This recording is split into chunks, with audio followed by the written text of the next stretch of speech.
Imagine for a moment you're watching the news.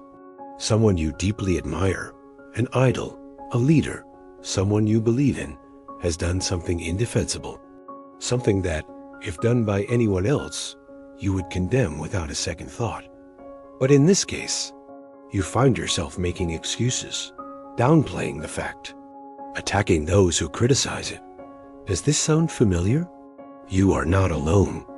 Today, you are going to discover the powerful psychological storm that erupts inside your brain in those moments and why, against all logic, you cling to defending the indefensible. In the next few seconds, you will see that this is not loyalty or simple stubbornness. It is an internal battle programmed in the deepest part of your mind. A battle between two invisible forces that shape your reality. The first force is the identification bias. Think about your football team's jersey. It's not just a garment, it's a symbol. You define yourself as part of that tribe. What happens to the team happens to you. Their triumph is your triumph. Their defeat, your humiliation. Now, transfer that feeling to a public figure. A politician whose project represents your hopes. An artist whose lyrics seem to narrate your life. Your brain, automatically and silently, incorporates them into your team. They become an extension of your identity. Criticizing them is as if they were criticizing a part of you. And your mind, programmed to protect your self-esteem and your sense of belonging, goes on guard. It attacks the messenger, questions the source, looks for any crack in the opposing argument. You are not defending that person. You are defending your own self, the part of you that chose to believe in them. But this is where the second, more painful and powerful force arrives. Cognitive dissonance.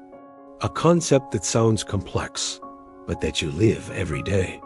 It is that anguishing feeling, that knot in your stomach, when you have two contradictory thoughts clashing inside you. I am an intelligent and good person versus I support someone who has done something bad. That contradiction is unbearable for the brain. It cannot tolerate conflict. It needs to restore peace at all costs. And what is the easiest path? It is not changing your mind, because that would mean admitting you were wrong, that your judgment failed. That hurts much more. The path your brain chooses, almost always, is to modify the perception of reality so that it fits your initial belief. It wasn't that bad. Everyone does it. They have a good reason. It's a setup by their enemies. Cognitive dissonance makes you reinvent the story, twist the facts so that the world makes sense again, and you can continue to feel coherent with yourself. Think of the fan who justifies their idol after a scandal. Think of the voter who rationalizes their candidate's corruption. Think of yourself defending a friend despite the evidence. It's the same mechanism. We cling to our first emotional bet because letting go would imply an enormous psychological cost. Admitting I was wrong is a direct blow to our self-image, and the mind will perform incredible acrobatics to avoid it. This explains why data-driven arguments rarely work. You are not fighting arguments. You are fighting the defense mechanisms of an identity under siege. And here comes the controversial element, the uncomfortable reflection. What if this entire system is being exploited? What if brands, political parties, influencers deliberately build narratives of tribe, of us versus them, to hijack this bias and shield themselves from any criticism? They create an identity so powerful around their figure or product that any attack is experienced as a personal attack on their followers. Defense then stops being optional. It becomes an act of self-preservation. We become unpaid soldiers for causes we haven't even critically analyzed, simply because our brain confused a preference with a part of our essence. This does not mean that all support is irrational, but it does mean that we should distrust that visceral spark of denial, that urgency to defend before understanding. The next time you feel that automatic impulse to jump into the trench, to defend a celebrity or a politician, pause, breathe, and ask yourself, am I defending an idea, a set of values, some facts? Or am I defending my own past choice, my tribe, my fear of admitting I might have been wrong. Breaking that cycle is an act of psychological courage.